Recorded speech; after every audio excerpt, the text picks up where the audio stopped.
नमस्कार दोस्तों, स्वागत है आप सभी का अपने YouTube चैनल शिव पार्वती धार्मिक कथा में। दोस्तों, भाद्रपद मास की शुक्ल पक्ष की तृतीया को हरतालिका तीज का त्योहार मनाया जाता है। इस दिन सुहागिन महिलाएं पति की लंबी आयु के लिए व्रत रखती हैं। इस साल हरतालिका तीज का व्रत 30 अगस्त 2022 को रखा जाएगा। सबसे पहले इस व्रत को मां पार्वती ने भगवान भोलेनाथ के लिए रखा था।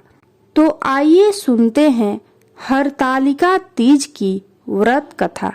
हरतालिका तीज व्रत कथा के अनुसार भगवान भोलेनाथ ने ही मां पार्वती को यह कथा विस्तार पूर्वक सुनाई थी।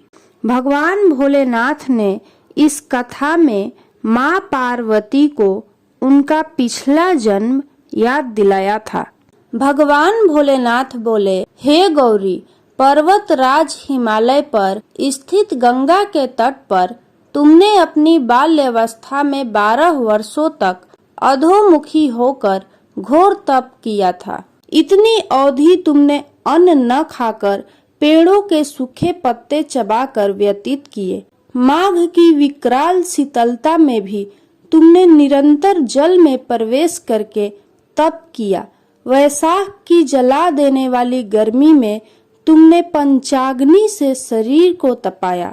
सावन की मूसलाधार वर्षा में खुले आसमान के नीचे बिना अन्न जल ग्रहण किए समय व्यतीत किया। तुम्हारे पिता तुम्हारी कष्ट साध्य तपस्या को देखकर बड़े दुखी होते थे। उन्हें बड़ा क्लेश होता था। तब एक दिन तुम्हारी तपस्या तथा पिता के क्लेश को देखकर नारद जी तुम्हारे घर पधारे। तुम्हारे पिता ने हृदय से अतिथि सत्कार करके उनके आने का कारण पूछा। तब नारद जी ने कहा, हिमालय राज, मैं भगवान विष्णु के भेजने पर यहाँ उपस्थित हुआ हूँ। आपकी कन्या ने बड़ा कठोर तप किया है। इससे प्रसन्न होकर वे आपकी सुपुत्री से विवाह करना चाहते हैं। इस संदर्भ में आपकी राय जानना चाहता हूँ। नारद जी की बात सुनकर हिमालय राज प्रसन्न हो उठे। उनके तो जैसे सारे क्लेश ही दूर हो गए। प्रसन्नचित होकर वे बोले, श्रीमान, यदि स्वयं विष्णु मेरी कन्या का वरण करना चाहते हैं तो भला मुझे क्या आपत्ति हो सकती है। हे महर्षि, यह तो हर पिता की इच्छा होती है कि उसकी पुत्री सुख संपदा से युक्त पति के घर की लक्ष्मी बने। पिता की सार्थकता इसी में है कि पति के घर जाकर उसकी पुत्री पिता के घर से अधिक सुखी रहे। तब तुम्हारे पिता की स्वीकृति पाकर नारद जी विष्णु के पास गए और उनसे तुम्हारे ब्याह के निश्चित होने का समाचार सुनाया। मगर इस विवाह संबंध की बात जब तुम्हारे कान में पड़ी तो तुम्हारे दुख का ठिकाना न रहा। तुम्हारी एक सखी ने तुम्हारी इस मानसिक दशा को समझ लिया और उसने तुमसे उस विक्षिप्तता का कारण जानना चाहा। तब तुमने बताया, मैंने सच्चे हृदय से भगवान भोलेनाथ का वरण किया है, किंतु मेरे पिता ने मेरा विवाह विष्णु जी से निश्चित कर दिया है। मैं विचित्र धर्म संकट में हूँ। अब मैं क्या करूँ? मेरे पास प्राण त्याग देने के अतिरिक्त अब कोई भी उपाय शेष नहीं बचा है। तुम्हारी सखी बड़ी ही समझदार और सूझबूझ वाली थी। उसने कहा, सखी, प्राण त्यागने का इसमें कारण ही क्या है? संकट के मौके पर धैर्य से काम लेना चाहिए।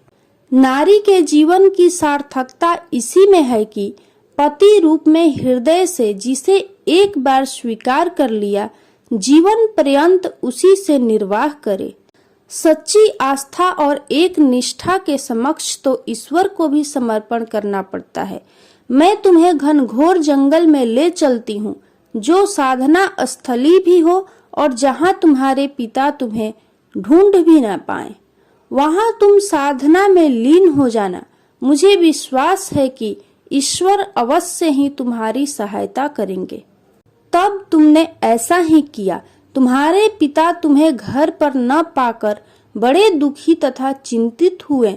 वे सोचने लगे कि तुम जाने कहाँ चली गई। मैं विष्णु जी से उसका विवाह करने का प्रण कर चुका हूँ। यदि भगवान विष्णु बारात लेकर आ गए और कन्या घर पर न हुई तो बड़ा अपमान होगा। मैं तो कहीं मुंह दिखाने के योग्य भी नहीं रहूंगा। यही सब सोचकर गिरिराज ने जोर शोर से तुम्हारी खोज शुरू करवा दी। इधर तुम्हारी खोज होती रही और उधर तुम अपनी सखी के साथ नदी के तट पर एक गुफा में मेरी आराधना में लीन थी। भाद्रपद शुक्ल तृतीया को हस्त नक्षत्र था।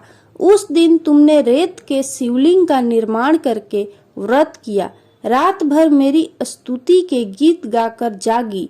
तुम्हारी इस कष्ट साध्य तपस्या के प्रभाव से मेरा आसन डोलने लगा। मेरी समाधि टूट गई। मैं तुरंत तुम्हारे समक्ष जा पहुंचा और तुम्हारी तपस्या से प्रसन्न होकर तुमसे वर मांगने के लिए कहा। तब अपनी तपस्या के फल स्वरूप मुझे अपने समक्ष पाकर तुमने कहा, मैं हृदय से आपको पति के रूप में वरण कर चुकी हूँ। यदि आप सचमुच मेरी तपस्या से प्रसन्न होकर आप यहाँ पधारे हैं तो मुझे अपनी अर्धांगिनी के रूप में स्वीकार कर लीजिए। तब मैं तथास्तु कहकर कैलाश पर्वत पर लौट आया। प्रातः होते ही तुमने पूजा की समस्त सामग्री को नदी में प्रवाहित करके अपनी सहेली सहित व्रत का पारण किया। उसी समय अपने मित्र बंधु व दरबारियों सहित हिमालय राज तुम्हें खोजते खोजते वहां आ पहुँचे और तुम्हारी इस कष्ट साध्य तपस्या का कारण तथा उद्देश्य पूछा।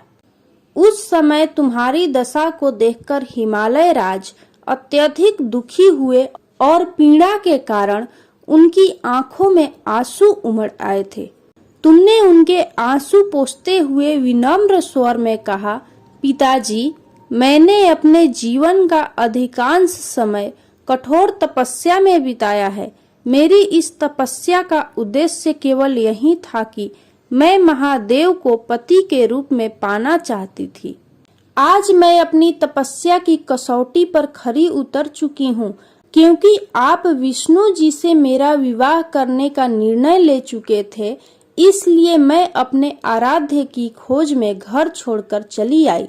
अब मैं आपके साथ इसी शर्त पर घर जाऊंगी कि आप मेरा विवाह विष्णु जी से न करके महादेव जी से करेंगे। हिमालय राज मान गए और तुम्हें घर ले गए। कुछ समय के पश्चात विधि विधान पूर्वक उन्होंने हम दोनों को विवाह सूत्र में बांध दिया।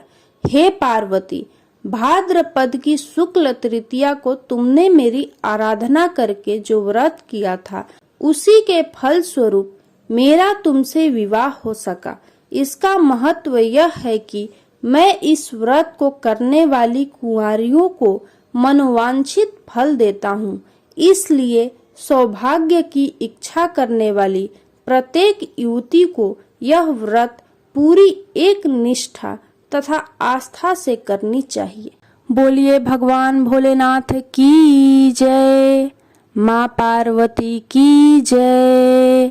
यदि आपको यह कथा अच्छी लगी हो तो कमेंट बॉक्स में हर हर महादेव जरूर लिखें।